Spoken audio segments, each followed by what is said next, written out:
은 예수님께서 중풍병자의 죄를 사하여 주시고 그리고 중풍병자의 그 질병을 치료하시고 난 후에 그 후에 있었던 얘기입니다. 그 후에 어떤 일이 있었냐면 예수님께서 레이를 예수님의 제자로 부르셨고 그리고 레이가 예수님과 제자들 그리고 그의 동료들 초청해서 큰 잔치를 벌였습니다. 그래서 예수님과 예수님의 제자들이 그 잔치에 참여해서 함께 먹고 마셨더니 바리새인과 그리고 그들의 서기관들이 예수님과 예수님의 제자들을 그처럼 이제 비방했습니다. 예수님께서 이처럼 죄인들과 함께 모시는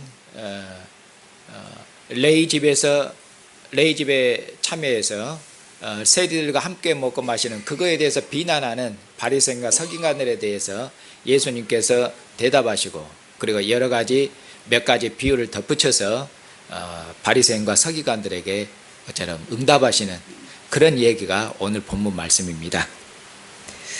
자, 오늘 말씀을 좀 더 구체적으로 보십시다. 27절을 보시면은 그 후에 예수께서 나가시다가 레이라 하는 세리가 앉아 있는 것을 보시고 예수님께서 나를 따르라 하고 예수님께서 레이를 제자로 부르셨다고 그렇게 말씀하고 있습니다. 예수님께서 중풍병자의 질병을 치료해 주시고 나서 그리고 그것을 이제 떠나셔서 그것을 나가셨는데 예수님께서 가시다가 여기 보니까 레이라 하는 세리가 세간에 앉아 있는 것을 보셨습니다. 그리고는 그 레이에게 말씀하시기를 나를 따르라, 주님의 뒤를 따르라고 그처럼 레이에게 말씀했습니다. 이 말씀을 들은 레이는 이제 결단해야 되겠죠. 예수님의 뒤를 따를 것인지 아니면은 계속해서 세간에 앉아서 세리직을 계속 수행할 것인지 그 양당 간에 결정해야 되는데 보니까 예수님이 부르셨을 때 레이가 모든 것을 버리고 모든 것을 버리고 그리고 일어나서 예수님을 따랐다고 말씀하고 있습니다. 여기서 모든 것을 버린 것은 레이가 세간에 앉아 있었으니까 어떻게 보면 근무하고 있는 거 아닙니까? 세간에 앉아 있었으니까 여기서 레이가 모든 것을 버린 것은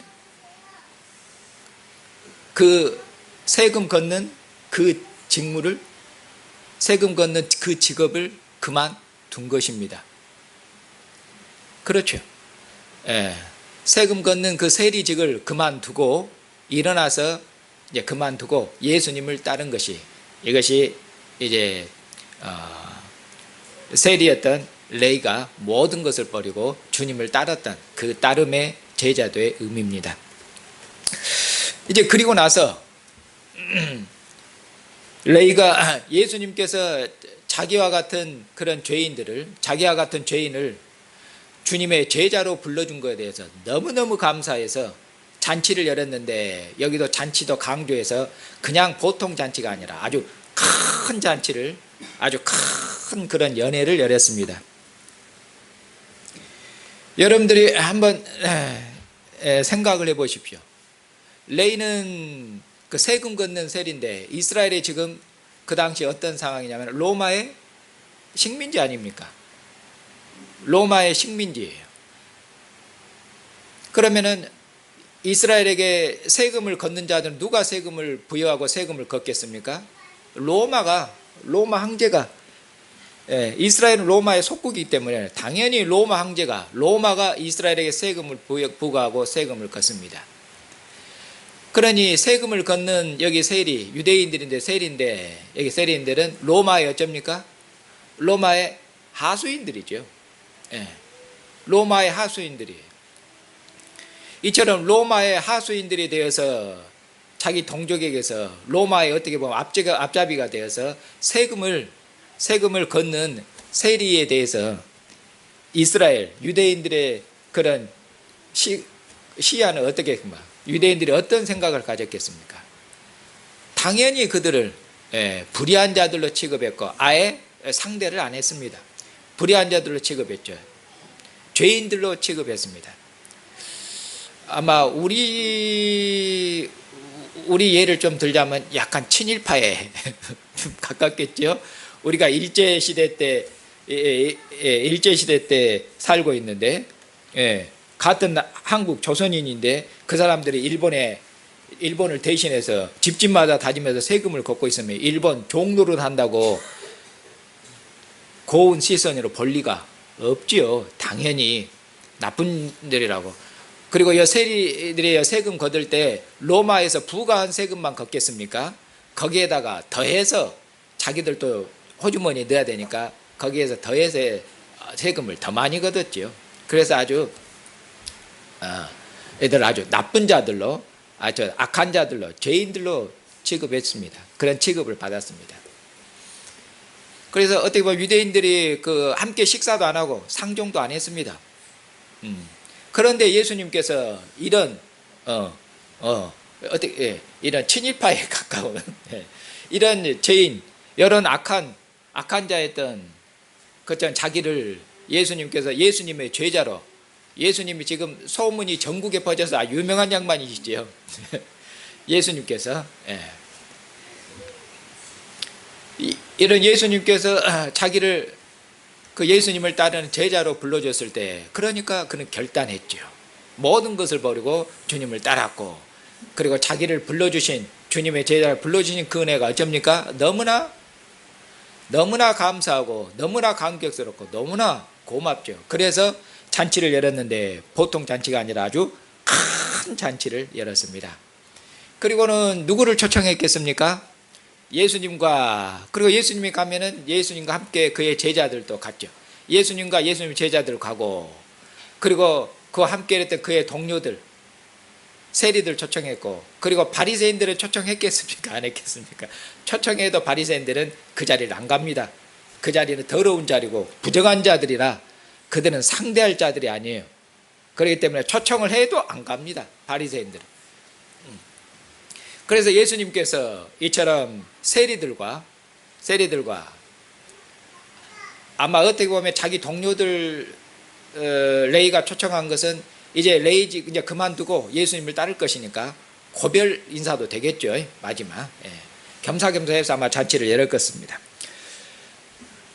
그래서 이렇게 예수님께서 레이가 연 잔치에 참여해서 예수님과 그 제자들이 함께 먹고 마시고 이제 거기서 기뻐하고 즐거워했겠죠. 잔치에 참여해서.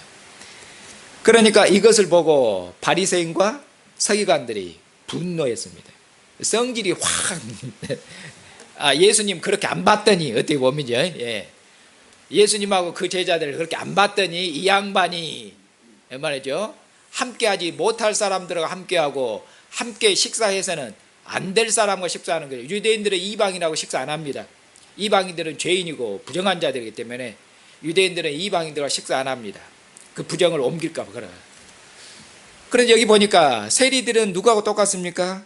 바리새인과 서기관들 말이 30절에 바리새인과 그들의 서기관들이 그 제자들을 비방하여 이르되 너희가 어찌하여 세리와 죄인과 함께 먹고, 그러니까 세리하고 죄인은 둘이 이꼬릅니다. 어찌하여 너희가 죄인들하고 먹고 마실 수가 있느냐. 예수님 제자들 비방한 것은 예수님 비방한 것이죠. 그리고 예수님 들으라고 한 거 예수님 다 들으셨어요. 그 비방 없습니다. 그들이 분노한 것이죠. 어떻게 보면 예수님 그렇게 안 봤더니 이 양반이 말이죠, 죄인들하고 함께 먹고 마시다니 어떻게 이럴 수가 있느냐 말이죠. 이 바리새인과 서기관들은 어떤 사람들입니까? 바리새인과 서기관들은 율법에 충실하려는, 조상들이 전해준 율법에, 모세가 전해준 그 율법에 지극히 충성되고 어떻게 보면 그 율법대로 행하려고 하는 지극히 보수적인 주의자들은 그렇게 말했죠.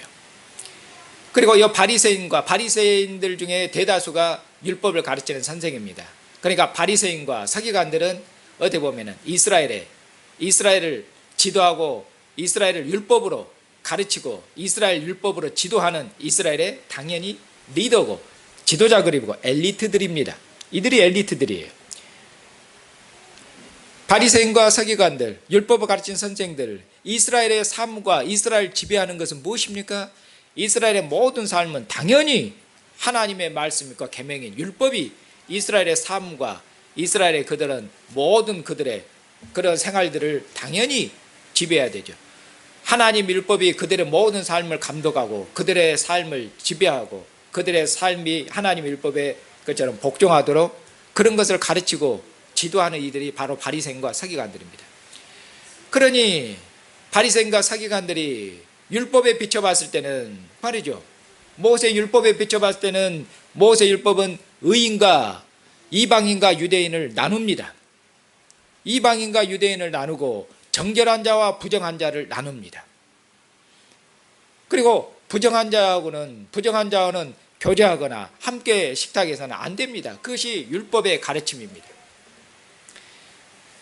그러니까 바리새인과 서기관들이 분노한 것이에요. 왜 분노했습니까? 이들이 이스라엘을 율법으로 지도하고 이끄는 엘리트들인데 예수님이 어떻게 보면 뭘 지금 행동하고 있는 것입니까? 예수님이 어떻게 보면 율법을 어기고 있는 것이고, 그리고 율법을 어긴 것은 많은 계명 중에 하나 어긴 것이 그런 게 아니라 율법은 이스라엘의 삶의 토대고 이스라엘의 사회를 지배하는 것이거든요. 그러니까 예수님의 이런 행동들은 이스라엘 율법의 토대로 든 이스라엘 사회를 어쩝니까? 이스라엘의 사회, 율법의 토대로 든 이스라엘의 질서, 그 질서를 전부 흔드는 것입니다. 그러니 어쩝니까? 예수님이 수상한 자지요. 어떻게 또 다른 말하면 예수님이 뭡니까? 사회를 질서를 무너뜨리니까 사회를 혼란스럽게 하는 자죠. 사회를 혼란스럽게 하고 어지럽히는 자입니다. 바리새인과 서기관들이 봤을 때는 이런 자들이에요. 사회를 그처럼 소욕케 하고 어지럽히는 자들. 이처럼 사회의 질서를 어지럽히고 사회를 흔드는 이런 사람 어떻게 해야 되겠습니까? 바리새인과 서기관들이 좋은 말할 때 어떻게 해야 되겠어요? 들어야 되겠죠? 나중에 안 들으면요, 가만히 안 놔둘 것입니다. 이것이 이제 누가복음 이야기가 진행되는 것이죠. 그런데 예수님께서 그들의 말을 듣는 것이 아니라 계속해서 도전하는 것이죠. 계속해서. 그러니까 이제 성질이 날대로 나는 것이 되겠죠. 계속해서 바리새인과 서기관들, 그리고 그 위에 이스라엘 장로들, 대제사장, 그들의 이스라엘의 지도자들 계속해서 어떻게 보면은 자극하고 예수님의 행동들이 그들에 대한 어떠한 도전과 도발로 다가오는 거고, 그렇게 해서 예수님을 그들이 가만히 놔둬서는 안 될 자로 낙인 찍히게 되는 것입니다. 이렇게 예수님과 제자들에 대해서 바리새인과 서기관들이 분노해서 그들을 예수님에 대해서 물었습니다. 왜 죄인들하고 너희가 함께 먹고 마시냐? 왜 부정한 자들 함께 먹고 마시냐? 더 나아가서 왜 율법이 금한 것을 그런 것들을 하고 있느냐? 그렇게 해서 왜 이스라엘을 소란케 하고 이스라엘의 근본 질서를 흔들고 있느냐?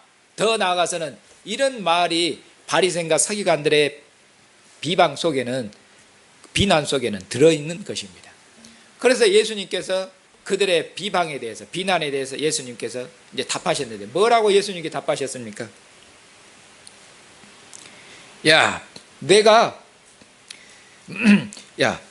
의사가 누구한테 필요하냐? 건강한 사람들한테는 의사가 필요가 없다. 병든 사람한테나 의사가 필요하지.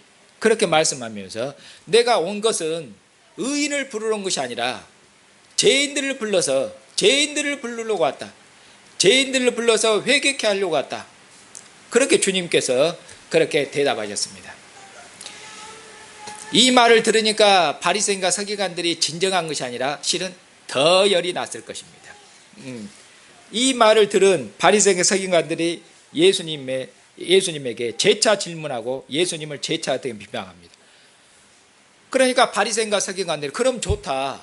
자, 당신이 죄인들을 불러서 회개시키러 왔으면은 금식해야 될 거 아니냐? 죄인들을 불러서 회개하는데 죄인들이 불러서 회개시켜야 돼. 죄인들이 회개하는 꼴이 먹고 마시고 기뻐하고 즐거워하고 잔치하는 것이 회개하는 것이냐? 지금 먹고 마시고 이미 잔치하고 있냐? 그러고 잔치하면 내가 죄인을 불러러 왔다. 죄인을 불러서 잔치하고 있어요. 그러니까 바리새인과 서기관들이 더 열이 난 것이죠. 야, 죄인들을 불렀으면 금식해야 될 거 아니냐, 회개의 표시로. 왜냐하면 모세 율법은 회개의 표시가 뭡니까? 잘못한 것을 회개하면 죄를 뒤집어 쓰고 그리고 금식해야 돼요. 눈물을 흘리면서 금식해야 되죠. 석고대죄해야 돼요. 그것이 죄를 뉘우치고 회개하는 것이지, 이처럼 먹고 마시고 기뻐하고 즐거워하면 이건 뭔 회개가 이렇답니까? 그러니까 당신이 죄인들을 회개할 건데 당신이 부른 죄인들을 어찌 하나같이 금식을 안 하고, 세례 요한의 제자들도 다 금식하고 바리새인의 제자들 우리도 금식하는데 당신 제자들은 이렇게 하면서 아주 공격하죠. 다 금식하는데 왜 당신 제자들은 그렇게 금식을 하지 않느냐? 그러니까 당신 수상하다는 얘기죠. 금식을 하지 않지 않느냐? 이렇게 잔치하고 기뻐하고 즐거워하는 것이 무슨 회개의 표시냐? 그리고 이거 보면 이것도 어떻게 보면 율법을 넘어설고 있는 것이죠.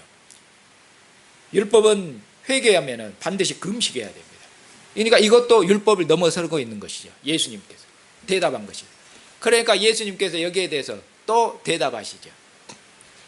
여기에서 두세 가지 비유를 들어서 예수님이 대답하십니다. 무슨 비유를 드냐면, 첫 번째 뭔 비유를 드시냐면은 예수님께서 이 비유를 들어서 실은 내 제자들이 먹고 마시고 기뻐하고 즐거워하는 잔치하고 있는 것, 금식하지 않고 잔치하는 것이 정당하다. 왜 정당한가? 예수님께서 이 말씀을 하시는 것이죠. 내 제자들은 금식할 필요가 없다, 이 말이죠. 그것을 비유를 들어서 말씀합니다. 그 비유 중에서 첫 번째가 무슨 비유냐면은, 혼인집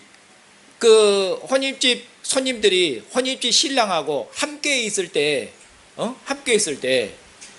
그 혼인잔치에, 그러니까 혼인잔치에 참여한 손님들이 혼인집 신랑하고 함께 있는데 금식할 수 있느냐? 없지 않느냐? 이렇게 말씀해요. 이 말씀은 실은 예수님께서 자기를 혼인집 신랑으로 얘기하고 있는 것이고, 자기 제자들은 신랑과 함께 있는 손님들로 그렇게 이야기하고 있는 것입니다. 이 말을, 예수님의 말씀을 들었으면 율법을 가르친 선생들은, 바리새인과 서기관들은 즉시 알아챘어야 됩니다. 예수님의 이 비유가 무슨 비유인지를 그냥 알 수 있습니다. 왜냐하면 이 비유는 곧 하나님께서 이스라엘과 언약을 관계를 맺으셨는데, 하나님과 이스라엘의 그런 언약 관계를 하나님께서 여러 가지 그림언어로 표현하시죠. 하나님과 이스라엘의 관계는 하나님께서 부자 관계로 이야기하고, 하나님께서 아버지시고 이스라엘은 하나님의 자녀로 이렇게 얘기하고, 또는 하나님께서는 이스라엘의 목자로 얘기하시고 이스라엘은 내 양들로 얘기하고, 또 하나님께서는 이스라엘의 뭘로냐면 하나님이 이스라엘의 장가 되신 걸로 얘기하죠. 하나님은 이스라엘의 신랑이고 이스라엘은 하나님의 신부입니다. 이런 그림 언어를 하나님께서 동원해서 하나님과 이스라엘의 관계를 표현하죠. 여기 혼인집 신랑으로 얘기한 것은 실은 하나님 얘기입니다. 하나님께서 이전에 이스라엘 백성이, 하나님께서 이스라엘에게 하나님이 장가 가셨죠. 이스라엘은 하나님의 신부로 얘기합니다. 이스라엘은 하나님의 거룩한 신부입니다. 그런데 이 신부가 하나님 앞에 범죄했습니다. 하나님 앞에 범죄해서 이 신부가 더럽혀졌습니다. 그래서 부정해졌습니다. 그래서 하나님께서 이 부정하고 더럽힌 여인들을, 하나님께서 이 여인을, 이스라엘을 하나님이 열국에 하나님이 버리시죠. 하나님이 지금 이스라엘을 버리셨기 때문에, 이스라엘이 하나님 앞에 범죄해서 부정한 여인, 더러운 여인이 되었기 때문에, 하나님이 이스라엘을 버리셨기 때문에 지금 예수님 오시도록까지 이스라엘은 누구의 식민지로 있는 것입니까? 이방의 권세 아래에 있고 이방 나라의 식민지로 있는 것입니다. 이스라엘이 하나님 앞에 범죄해서 부정한 여인이 됐기 때문에 그런 것입니다. 이스라엘이 하나님 앞에 순종하고 정결하면 하나님의 모든 영광으로 던집혀서 이스라엘이 세상의 머리가 되고 절대로 꼬리가 되지 않으며, 이스라엘 세상의 스승과 이스라엘 하나님이 세상에 빛이 되도록 그렇게 했습니다. 그런데 이스라엘이 하나님 앞에 범죄했기 때문에 부정한 여인이 됐고, 그리고 어떻게 보면 하나님이 이 더러운 여인을 하나님이 던진 것이고 하나님이 이혼하신 것입니다. 그래서 이방인들에게 이렇게 짓밟힌 것이죠. 하나님이 버리셨기 때문에. 그런데 하나님께서 선지자를 통해서 하나님께서 약속하셨습니다. 하나님께서 버린 이스라엘을, 더럽혀진 이 여인 하나님께서 이혼한 이스라엘을 하나님께서 다시 불러들으실 거고, 하나님이 다시 재혼하실 거예요. 하나님이 다시 장가드실 것입니다. 버려진 이스라엘을 하나님이 다시 부르시고, 하나님이 이스라엘에 장가들이시고, 그리고 하나님께서 하나님의 모든 영광으로 옷 입히시고, 그리고 하나님께서 장가드시면은, 거기 결혼하시면은 거기에 뭐가 있겠습니까? 결혼의 큰 잔치가 있습니다. 바로 그때가 어느 때인가? 바로 하나님께서 이스라엘에게 다시 장가드실 때, 그때가 하나님이 메시아를 보내시고, 메시아를 통해서 이스라엘을 구원하시고, 메시아를 통해서 부정한 이스라엘을 깨끗게 하시고, 범죄했던 이스라엘의 죄를 용서하시고, 하나님께서 무궁하신 은혜를 메시아를 통해서 하나님의 무궁하신 은혜와 하나님의 무궁하신 긍휼과 은혜와 자비하심 베풀 때입니다. 바로 그때가 지금이라고 예수님께서 말씀하거든요. 그러니까 예수님이 지금 자기를 신랑으로 들은 이것은 지금 은근하게 말씀하건대 곧 그가 세상에 임하신 하나님이며, 하나님이 부정한 여인들을 하나님께서 다시 이제 정결케 해서 하나님께서 불러들이는 은혜의 시대, 하나님의 긍휼을 베푸는 시대, 바로 그 시대가 도래했다. 새로운 시대가 도래했다. 하나님이 이스라엘을 자기 신부로 맞이하시는, 그렇게 해서 하나님이 결혼하시는, 이것이 지금 결혼잔치 비유입니다.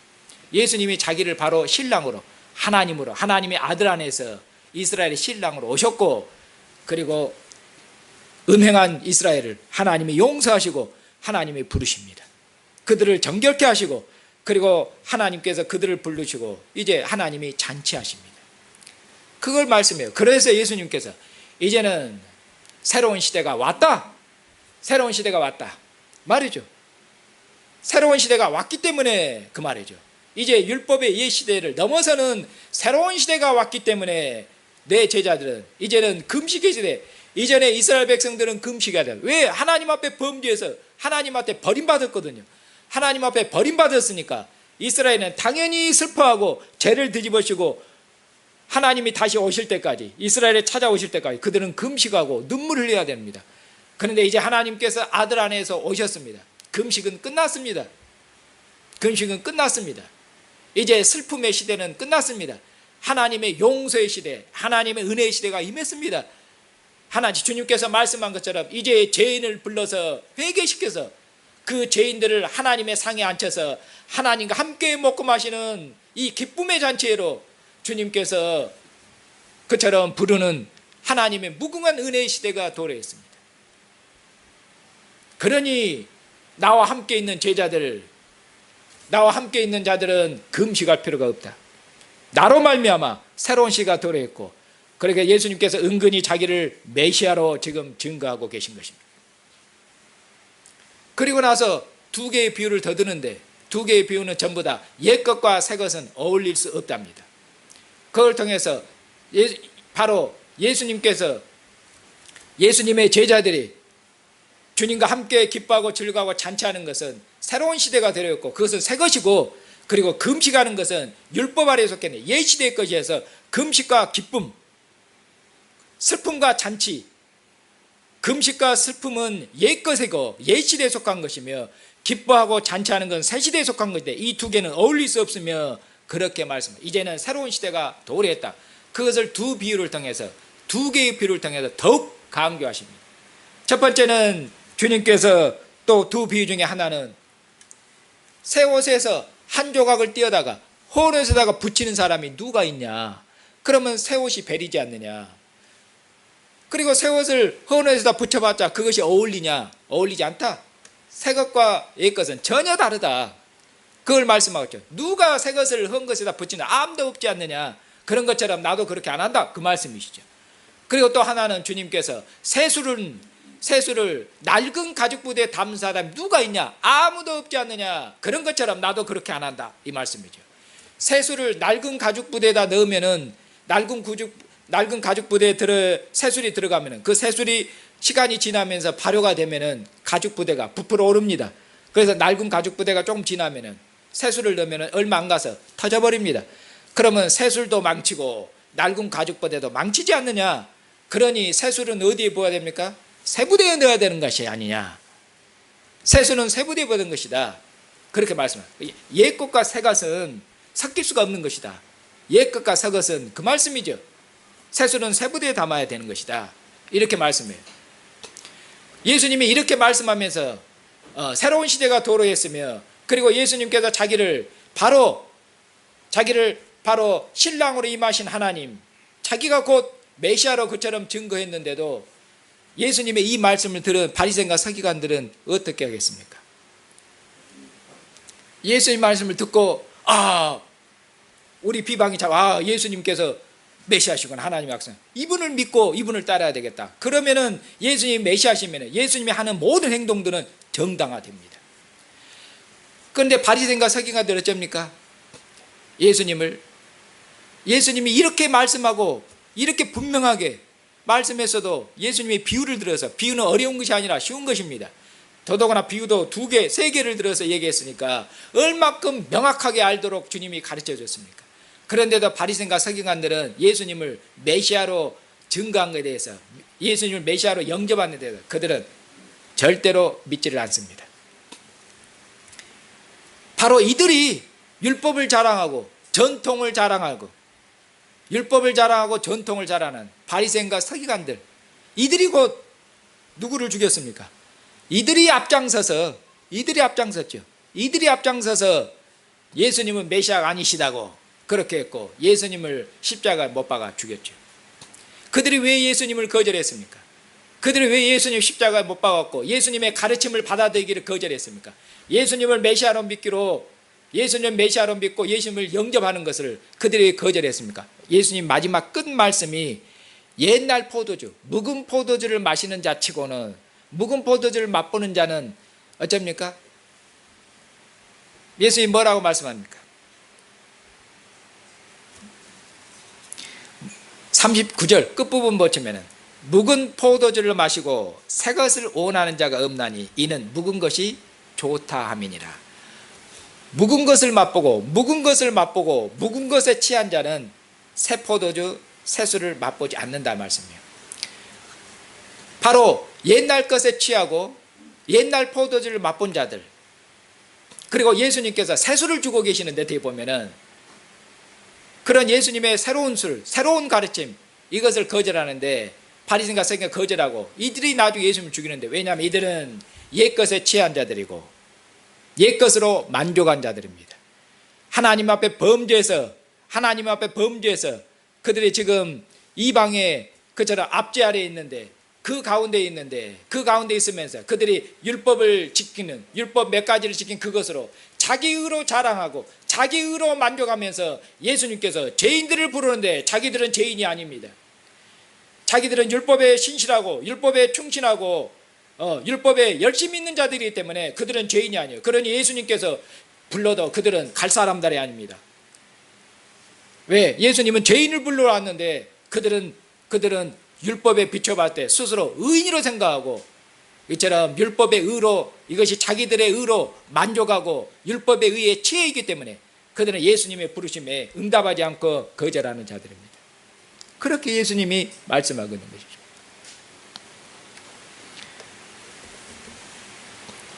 십자가에 죽기까지 순종하신 하나님 앞에 순종한 이 아들을, 하나님께서 아들을 죽은 자 가운데 살리심을 통해서 예수님이 하신 모든 말씀이 진실하신 것을 증거하셨습니다. 하나님, 예수님이 자기를 혼인주 신랑으로 종말에 오신 메시아로 그처럼 증거했는데, 이처럼 예수님이 증거한 모든 것이 참이라는 것을 하나님이 증거하셨습니다. 확실하게 증거하셨습니다. 어떻게 증거하셨습니까? 아들을 죽은 자 가운데 살리심을 통해서, 그리고 이 아들을 하나님 보좌 우편에 앉게 해서 하나님의 영광으로 영광스럽게 하시고, 하나님의 권세를 아들에게 주셔서 하나님의 모든 권세를, 하늘과 땅의 모든 권세를 아들에게 주셔서 하나님의 권세를 대행할 수 있도록 하나님께서 하나님의 아들을 하나님의 보좌 우편에 앉게 하심을 통해서 바로 이 예수께서 하나님이 택하신 메시아 하나님의 아들 종말의 이스라엘과 온 세상을 구원할 그런 구원자이심을 하나님이 이처럼 확실하게 명확하게 분명하게 하나님이 증거하셨습니다. 그리고 하나님께서 아들을 세상에 보내신 이유가 뭡니까? 주님께서 세상에 오신 것은, 내가 온 것은 그처럼 무슨 의사가 그처럼 건강한 자한테 쓰는 거다. 스스로 의롭다고 생각하는 자는 내가 필요가 없다. 죄인을 불러서 회개시키려고, 주님께서 죄인을 구원하시려고 주님이 오셨고, 하나님께서 아들을 그것이 세상에 보내신 하나님의 뜻입니다. 그리고 하나님께서 아들을 보내서 땅에 계신 아들과 함께 하시면서, 그리고 잃어버린 자기 백성들, 더럽혀진 자기 백성들을 회개케 하고 정결케 해서, 그리고 함께 기뻐하고 즐거워하는 잔치를 연 이 주님께 하나님께서 이 주님을 죽은 자 가운데 살리시고 하나님 보좌 우편에 앉으셔서, 지금도 하나님께서는 이 보좌 우편에 앉으셔서 이 아들을 통해서 지금도 하나님께서는 하나님의 일을 계속하시는데, 무슨 일입니까? 여전히 죄인들을 부르고 계십니다.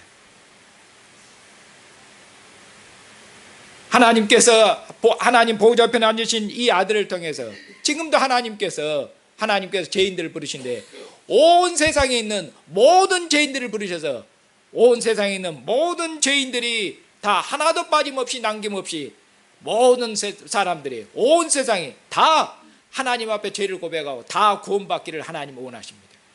그래서 하나님께서 지금도 모든 죄인들을 불러서 구원하시고, 그리고 죄인들을 아들의 죽으심으로 말미암아, 아들의 피로 말미암아 그들을 정결케 씻으시고 정결케 씻어서 하나님의 상에 앉혀서 하나님을 얼굴로 대면하는, 하나님과 얼굴로 대면하는 영광 가운데서 먹고 마시는 이런 하나님의 큰 잔치로 우리를 부르셔서 하나님과 함께 기뻐하고 즐거워할 수 있도록 하나님이 그렇게 하십니다. 이 하나님의 은혜, 하나님의 이 긍휼하심, 모든 죄인들을 하나님께서 구원하시고 모든 죄인들을 불러서 하나님의 상 앞으로 부르시는 이 하나님의 은혜일, 하나님의 이 긍휼하심, 우리가 이 하나님의 은혜와 하나님의 긍휼, 하나님의 자비하심을 우리가 맛보았습니다.